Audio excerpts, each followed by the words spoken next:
हो सकता है, लेकिन भगवान के सामने बहाए आंसू नहीं। प्रेम का मतलब सिर्फ प्रेम नहीं होता, प्रेम का मतलब सम्मान और विश्वास होता है। वह सम्मान और विश्वास जो प्रेम से परे है।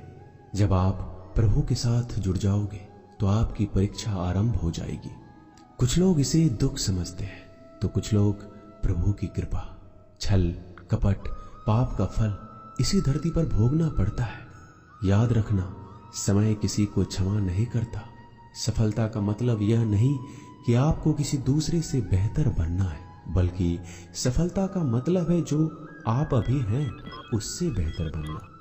वो कठिन परीक्षा लेता है मगर सहन करने की शक्ति भी देता है। आपकी जिंदगी में कुछ नहीं बदलेगा जब आप खुद को नहीं बदलेंगे। मुंह पर सच बोल देने और गुस्सा कर लेने वाले लोग उन लोगों से करोड़ों गुना बेहतर है जो आपके सामने कुछ और है और पीठ पीछे कुछ और है। किसी का दर्द समझने के लिए इंसान के अंदर का इंसान होना जरूरी है। कौवा कोयल की आवाज को दबा सकता है मगर खुद की आवाज मधुर नहीं बना सकता। उसी तरह निंदा करने वाला व्यक्ति एक सज्जन को बदनाम कर सकता है मगर वह खुद सज्जन नहीं बन सकता। अगर अकेलापन है तो उसे एक वरदान समझो, क्योंकि परमात्मा ने तुम्हें खुद में सुधार लाने का थोड़ा अधिक समय दे दिया है। अकेले रहने का आनंद सीख लो, क्योंकि कोई भी हमेशा के लिए आपके साथ नहीं रहेगा। वक्त की एक आदत बहुत अच्छी है, जैसा भी हो गुजर जाता है। कामयाब इंसान खुश रहे या ना रहे, खुश रहने वाला इंसान कामयाब जरूर हो जाता है। किसी का साथ होना ही सबसे ज्यादा कीमती हो जाए, वह रिश्ता जिंदगी का सबसे बड़ा हासिल होता है। जब सुखी हो तो भगवान को मत भूलना, और जब दुखी हो तो भगवान पर विश्वास रखना। उन्हें छोड़ देना उचित है जो आपके होने का मूल्य नहीं जानते हो। यदि जगत में प्रत्येक कार्य मनुष्य द्वारा संभव होता तो मेरा अस्तित्व ही नहीं होता। जहां से तुम्हारे रत्नों का अंत होता है वहीं से मेरा अर्थात ईश्वर का कार्य प्रारंभ होता है। बच्चा क्या खाएगा, क्या पिएगा, क्या पहनेगा, इसका ध्यान बच्चा नहीं उसकी मां रखती है। हमें क्या देना है, क्या नहीं देना है, स्वयं भगवान देखते हैं। झूठ और दिखावे की रफ्तार कितनी भी तेज हो, पर मंजिल तक केवल सच ही पहुंचता है। लोग रंग बदलते हैं, मुरली वाला वक्त बदल देता है। मन एक सुंदर सेवक और खतरनाक स्वामी है। मनुष्य को जीवन की चुनौतियों से भागना नहीं चाहिए, ना ही भाग्य और ईश्वर की इच्छा जैसे वाहनों का प्रयोग करना चाहिए। शांत बने रहो जब तक तुम्हारा सही वक्त नहीं आ जाता। इंसान का सबसे अच्छा मित्र स्वयं की आत्मा और मन होता है, जो अच्छी बातों पर शाबाशी देता है और बुरी बातों पर झकझोरता है।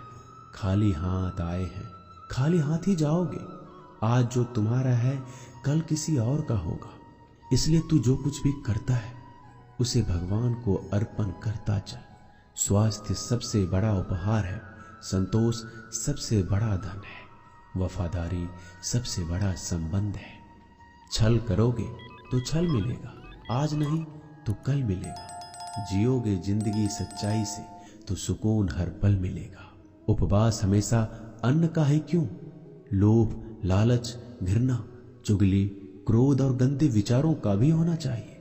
मन का संकल्प और शरीर का पराक्रम यदि किसी काम में पूरी तरह लगा दिया जाए तो सफलता अवश्य मिलती है। भाग्य के दरवाजे पर सर पीटने से बेहतर है कर्मों का तूफान पैदा करें, दरवाजे अपने आप खुल जाएंगे। क्रोध की अवस्था में भ्रम जन्म लेता है, ब्रह्म बुद्धि को नष्ट कर देता है। बुद्धि के नष्ट होते ही व्यक्ति का पतन हो जाता है। पानी मर्यादा छोड़े तो विनाश होता है, यदि वाणी मर्यादा छोड़े तो सर्वनाश होता है। किसी को धोखा देना एक कर्ज है जो आपको किसी और के हाथों एक दिन जरूर मिलेगा। कलयुग है, हमेशा तैयारी के साथ ही रहना। मौसम और इंसान कब बदल जाए इसका कोई भरोसा नहीं। भगवान कहते हैं तुम मेरी ओर देखोगे, मैं भी तुम्हारी ओर देखूंगा। तुम जिस भाव से मुझे याद करोगे उसी भाव से मैं तुम्हारे पास आऊंगा।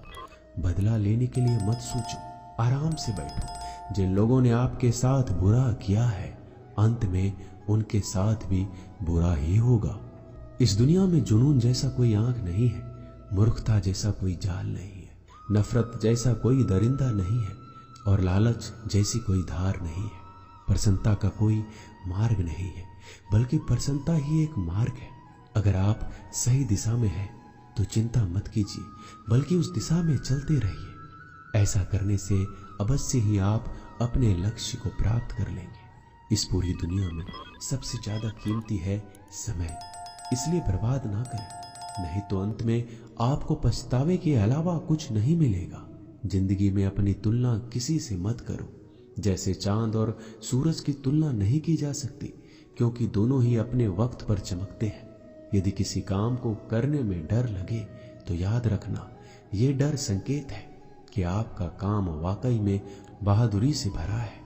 ख्वाब जिनके ऊंचे और मस्त होते हैं, इम्तिहान भी उनके जबरदस्त होते हैं, हौसले भी उनके कई बार पस्त होते हैं, लेकिन जुनून में वह मदमस्त होते हैं। पहाड़ की ऊंचाई आपको कभी आगे बढ़ने से नहीं रोकती, बल्कि आपके जूते में पड़े कंकर आपको आगे बढ़ने से रोकते हैं। निकाल फेंको उस कंकर को, सिर्फ मरी हुई मछली को पानी का बहाव जलाती है। जिस मछली में जान होती है वो मछली अपना रास्ता खुद बनाती है। अपने हौसले को ये मत बताओ कि तुम्हारी परेशानी कितनी बड़ी है, अपनी परेशानी को बताओ कि तुम्हारे हौसले कितने बड़े हैं। सफल वो नहीं जो अपने दुश्मनों पर विजय प्राप्त करता है, बल्कि सफल तो वो है जो अपनी इच्छाओं पर भी विजय प्राप्त करता है। अगर केवल इसलिए आपने अपने सपनों पर काम करना बंद कर दिया है क्योंकि किसी को लगता है कि आप उसे नहीं कर सकते, तो वो आपका सपना नहीं है, वो बस आपकी एक छोटी सी इच्छा है। जो लोग आपको नजदीक से नहीं जानते, उनकी बातों को दिल पर मत लो, आगे बढ़ो और कुछ करके दिखाओ। जिंदगी में अच्छे लोगों की तलाश मत करो, बल्कि खुद अच्छे बन जाओ। आपसे मिलकर शायद किसी की तलाश पूरी हो जाए।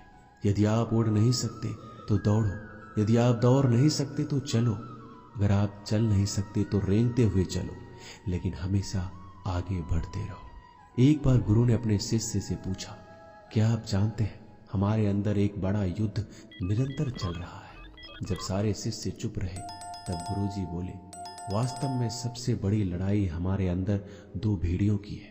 एक काला भेड़िया जो क्रोध, हिंसा, अहंकार, दुख, गलानी, लालच, चोर, झूठ की भाषा बोलता है। दूसरा सफेद भेड़िया जो आनंद, प्रेम, दया, विचार और सद्भावना की भाषा बोलता है।